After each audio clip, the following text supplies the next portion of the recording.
Hello, guten Morgen, tudo bom com vocês? Pessoal, é um feedback da prova. Acabei de corrigir as que estavam aqui, mandei alguns feedbacks individuais, mas toma muito tempo, então eu peguei o geralzão que eu preciso comentar e vou comentar. Comentário 1, a maioria foi super bem, captou a mensagem geral do curso. Recadinho número 2. Prova para mim não é punição. Eu não quero punir quem não entendeu. Prova, na verdade, desculpa o cachorrinho. Prova, na verdade, é para saber se vocês entenderam ou não como é que eu fui nas aulas.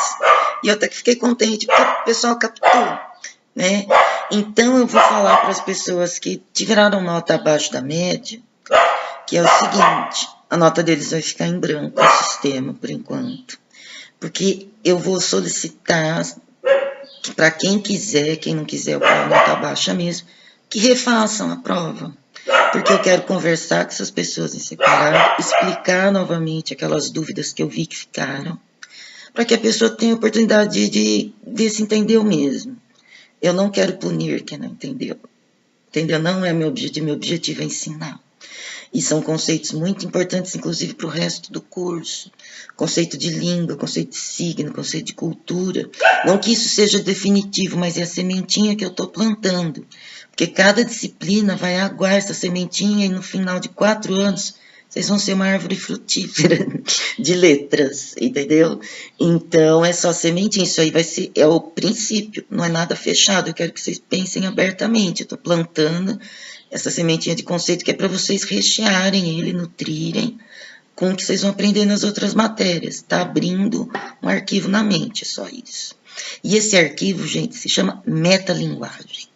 Tudo que vocês vão aprender nessa disciplina e nas outras vão ser um vocabulário específico das pessoas que estudam as linguagens para tentar explicar e ensinar como as linguagens funcionam, por que elas vivem, por que elas morrem, por que elas têm sentido, por que elas mudam de sentido, por que tem hora que elas são artísticas, tem hora que elas são políticas, tem hora que elas são ideológicas, tem hora que elas são nazistas, entendeu? A gente estuda isso e quando a gente vai dar aula lá na creche, a gente vai cantar o hino nacional, esses conceitos têm que ajudar a gente a ser um bom profissional das linguagens.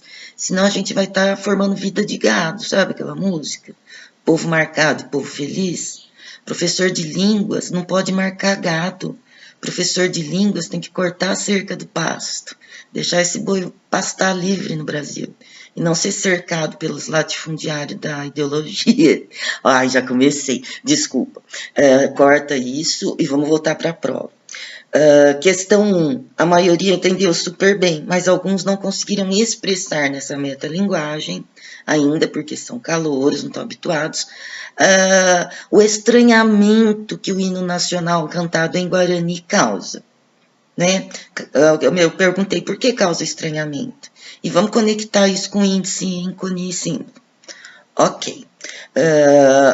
O básico do gabarito seria o seguinte: o ícone é o que nos chega pelo corpo. No caso desse exemplo do hino nacional em Guarani, o ícone é sonoro, que nos chegou pelo corpo através do sentido audição. Parêntese. Uma pessoa com deficiência auditiva, gente, não teria acesso a esse hino em Guarani. Portanto, esse símbolo da cultura nacional sendo dito, cantado de forma diferente, para ela não existiria, assim como não existiria o outro se ela nasceu surda. Então, todos os símbolos auditivos que chegam pelo corpo, como primeiridade, é o primeiro contato com o nosso corpo, né? Para uma pessoa com deficiência auditiva, o que ela ia fazer, coitada? Sorry, você tem que fazer outra coisa para ela entender isso. Escrito, gesto, desenho, né? Outros ícones que o corpo dela possa ter contato primeiro. A gente não entende nada se o nosso corpo não recebe. Então, ícone é primeiridade, isso já é a resposta da 3. Era ícone, qualidade ou primeiridade que vocês tinham que responder. De acordo com o Peirce, é o que chega pelo corpo primeiro. Isso tem qualidade sensorial, por isso é chamado de ícone, você não precisa pensar. Chegou no ouvido, bateu no ouvido, se você escuta, chegou no cérebro. Só que do ouvido até o cérebro, isso vai pelos seus nervos e tal, mas chegando lá no cérebro, entra a segunda idade, ou seja, você tem uma série de caixinhas de janelinhas lá dentro, de arquivos de conhecimentos, que desde que você nasceu, você está adquirindo. Só para quando você morrer, entendeu? Ou que você tiver algum acidente cerebral vascular, algum problema, sei lá, tá? Mas assim, chegando no seu cérebro, aquilo lá vai acessar as gavetinhas de conhecimentos que você já tem, de valores que você já tem, de línguas que você já tem. E quando chega lá, não vai encontrar uma gavetinha para ser engavetado e conversar com aquele conhecimento. Isso vai causar a primeira estranheza entre ícone e índice, entre o que chegou no teu ouvido como qualidade sensorial, né? A música, entendi a música, mas a hora que chega no valor, epa, eu não tenho valor para interpretar, eu não tenho o código da língua que esse cara está cantando. Eu não sei, podia ser finlandês, podia ser guarani, eu não tenho esse código. Se eu não tenho esse código, eu não domino esse valor. Eu não dominando, não conhecendo esse valor, eu não posso conectar ele a símbolos culturais maiores. No caso, nossa cultura brasileira. Como é que eu vou interpretar se eu não tenho valores de interpretação? Né? Se eu não sei distinguir o que ele está falando, certo? Então, entre o índice, que é esse valor, essa qualidade, é uma coisa que a gente adquire aprendendo na vida, conhecimento de mundo, né? De língua, de cultura, de patriotismo, do que vocês quiserem, de arte, né? E o que chega pelo ouvido automaticamente, que é qualidade, sensibilidade física, ícone. Tá? Então, o primeiro estranhamento é entre ícone e índice. Beleza? Esse índice ele é um código de valores, no caso aqui a língua guarani. Nós não decodificamos, nós não interpretamos, então a parte do ícone, do índice para o símbolo, ela se rompe. Fica uma comunicação, um entendimento dessa comunicação não é efetivo. A gente não entende as palavras, a gente não entende a simbologia que está sendo dada. Continua no estranhamento, a gente não consegue responder. Ficamos no estranhamento. Porém, entre esse valor, esse código que nós não conhecemos, nós vamos procurar nos nossos valores, o lino em língua portuguesa, para tentar comparar, entender e tudo mais. Isso é instinto natural, né? E quando a gente começa a procurar na língua portuguesa para entender, comparar com o que ele está dizendo, a gente vai para o lado simbólico. Faltam algumas coisas da língua, mas não faltam da nossa língua e de o que o hino nacional, mesmo sem a letra, representa para nós brasileiros. Né? Alguns podem começar a refletir e falar, pô, mas o índio e a sua língua não fazem parte do hino nacional, da nacionalidade brasileira? Por que o índio, a língua dele não está aqui representada? Muitos colocaram isso no texto, e eu acho que eu sempre falei isso, né? Mas, enfim, colocaram isso na prova e eu penso assim também, né? Mas outros usaram até a expressão, o hino está cantado na língua deles. E quando a gente fala isso, a gente também está fazendo uma reflexão crítica, e a gente está fazendo uma reflexão lá no campo ideológico simbólico, mas nós estamos fazendo uma separação que está no cerne, no coração do nosso Brasilzão, da nossa cultura, que é a separação entre nós, nossa língua, e eles, a língua deles. Isso, gente, os portugueses fizeram conosco desde o primeiro dia que aqui pisaram. Eu vou enviar um textinho que eu escrevi para vocês, que acho que ficou bom até, que fala sobre isso, tá? Mas é assim, desde que eles nos descobriram, eles tentaram impor a língua deles. E a história não foi contada muito bem. E se a gente comparar a carta de Pero Vaz Caminha com o nosso hino nacional, a gente já começa a ver a aberração daí. Na minha interpretação, como nosso hino é mentiroso, como nossa história é mentirosa desde o primeiro dia. Mas, enfim, né? E isso retoma o enredo lá da escola de samba. No meu curso, gente, eu quero que a gente faça um círculo. No final, vocês vão fazer uma autoavaliação e uma avaliação da minha pessoa como professora. Mas eu queria que fechasse no final de junho um raciocínio para nós, como que esse pouco de teoria nos ajuda a interpretar o mundo em que estamos. Um mundo que é mediado por signos, por símbolos e que reside numa cultura que é um código de coisas cheio de valores ideológicos, sentimentais, afetivos, culturais, né, com os quais a gente tem que lidar para viver nessa cultura, senão a gente vira ermitão, a gente não se comunica mais, fica doente. Né? Então, no fim do curso e durante o curso, a intenção é essa, que se fecham, olha, nessa disciplina eu aprendi que podemos pensar a língua portuguesa assim, podemos pensar a língua guarani assim, podemos pensar o samba de enredo assim, podemos pensar a literatura assim, porque tudo isso é cultura, e semiótica estuda o quê? Cultura. Letras estuda o quê? Cultura. Né? Então seria uma reflexão sobre a cultura que eu quero iniciar, que vocês vão continuar no curso e na vida de vocês. Tá? Mas é para pensar, não é fechado, eu só estou abrindo uma discussão na cabeça. Tá? Então, gente, em relação, deixa eu olhar minha anotação aqui, né? Então nós temos esse descompasso aí entre o ícone e o índice e o símbolo. Então tudo que a gente faz entre o índice, que é o valor, e o símbolo é uma reflexão cultural, é uma metalinguagem de novo. Né, porque se trata de estudos das letras. Então, vou ficar falando isso porque a minha função é fazer vocês adquirirem esse vocabulário metalinguístico para usar nas outras disciplinas. Tá?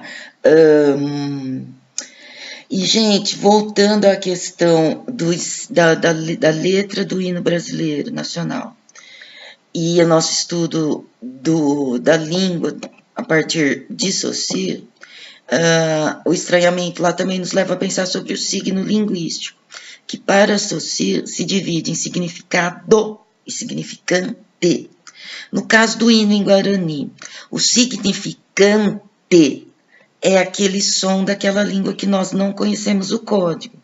Esse significante é uma matéria sonora, ele existe fisicamente no mundo, certo? Chegou aos nossos sentidos, ao nosso corpo. Então isso é significante. O som de uma língua, qualquer língua que seja para associar, essa parte significante, material, mesmo que a gente não entenda, ela existe. O significado é o conceito atrelado a esse significante, a esse conjunto de significantes que é uma língua. Né? Como nós não dominamos esse código da língua guarani, né, nesse caso específico, o que acontece? Nós captamos o significante, mas não conseguimos atribuir-lhe significados, por não termos o código, tá? Um significante pode existir sem significado. Por exemplo, para nós isso aí é sem significado, porque a gente não decodifica, ok? Mas significado sem significante, para Saussure, para Peirce, para o psicanalista, para o artista plástico, para o bailarino, para o músico, não existe significado sem significante, gente. Por exemplo, se você tem uma emoção que você não consegue falar dela, né? Você não consegue escrever sobre ela, você não consegue fazer uma música, você não consegue fazer um balé sobre ela. Ela é uma aflição, ela é uma percepção, mas você mesmo não sabe o que ela significa, entendeu? Porque não existe significado sem significante. Existe aflição, existe percepção, existe sensação. Isso pode levar as pessoas ao suicídio, inclusive, essa aflição tremenda. Leva à depressão, você não conseguir dar significado para aquilo que você sente.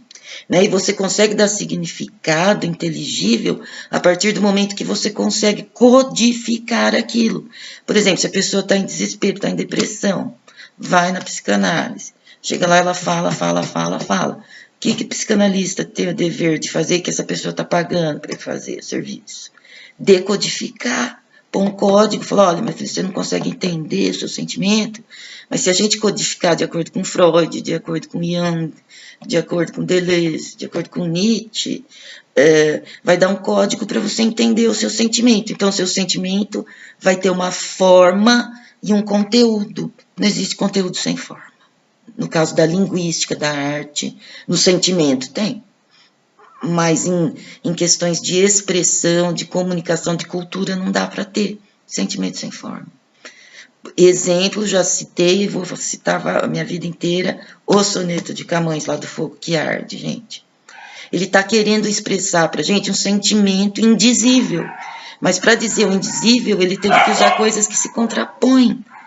Só com esse significante, fogo que arde, não queima, aquela caralhada toda, para ele dizer o indizível, não é? Isso é arte, dizer o indizível através de significantes, Significantes levam ao significado.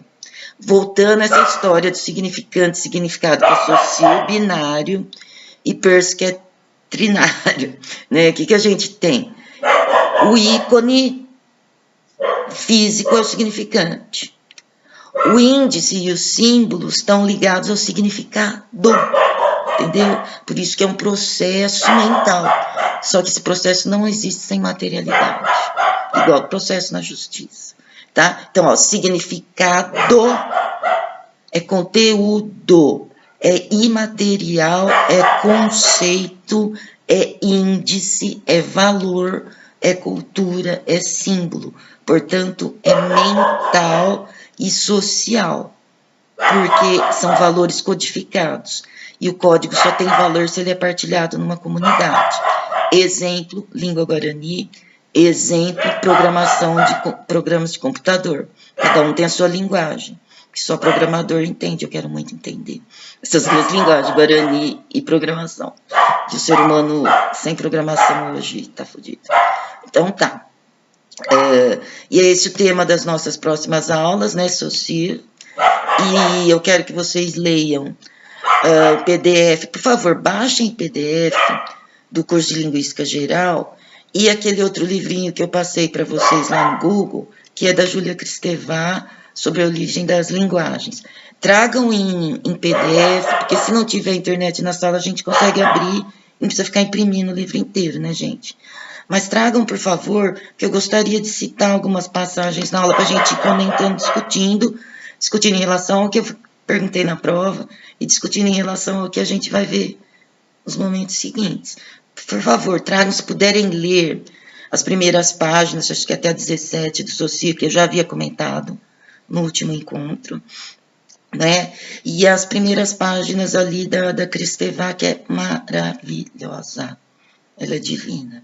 Tá, então, nós vamos fazer esses comentários, sempre nessa acepção agora. Signo tem significado significante, significante é forma, significado conceito, tá? Esses são processos de entendimento. Tudo em comunicação sempre é processo. E o produto existe porque ele é fruto de um processo. Quando você só consome o produto, é quando você clica e repassa a informação, por exemplo, sem saber, né? Sem refletir. Você não parou no valor indicial e nem no valor simbólico, refletiu para interpretar e passar a sua interpretação. Eu, por exemplo, quando vou lá e compartilho, retuito uma notícia, eu estou fazendo isso, né? Eu estou passando para frente o negócio. Então, por isso, a gente precisa de critério nisso, tá? Peço a vocês que quem tiver dúvidas quando rolar a aula, me manda uma mensagem, um e-mailzinho ali pelo Google, ou me comunica para a gente marcar um encontro, que eu não gostaria que as dúvidas ficassem só para o dia da prova. Estudar na universidade, gente, dá valor para a universidade pública, gratuita, é estudar não só na véspera de prova, porque pensar sobre o assunto e ter dúvida é estudar, e perguntar para o professor é aprender. Entendeu? Eu estou ganhando salário para explicar. Então, se não ficou claro para algum indivíduo, eu tenho obrigação de explicar, só que eu não adivinho. E quando eu vou ver só na prova, às vezes me dá tristeza. Mas eu não posso chegar em vocês se vocês não me falarem que estão com dúvida. Então, eu vou guardar mensagens hoje, depois da aula. Vou demorar 2 dias para responder. Para não ficar digitando, eu vou gravar um áudio aí para não responder por áudio. Vocês podem me responder de volta em áudio, a gente vai conversando. Se a gente achar um método síncrono, né, ao vivo para falar, a gente fala. Eu não gosto de popularizar meu WhatsApp porque isso me causa ansiedade. Eu tenho problemas de ansiedade, então eu não gosto de grupo porque eu acho uma merda aquilo lá. É só ansiedade. Então vamos conversar. Se eu achar algum método, se vocês souberem de algum chat que a gente possa fazer live, um horário aí, para tirar dúvida e conversar fora da sala, vamos fazer, né? Não vamos ficar com dúvida não, porque isso é valorizar a universidade pública, vocês me perguntarem, me fazer trabalhar, tá bom? Vamos valorizar os professores fazendo eles trabalhar, gente. Obrigada, até a noite. Tchau.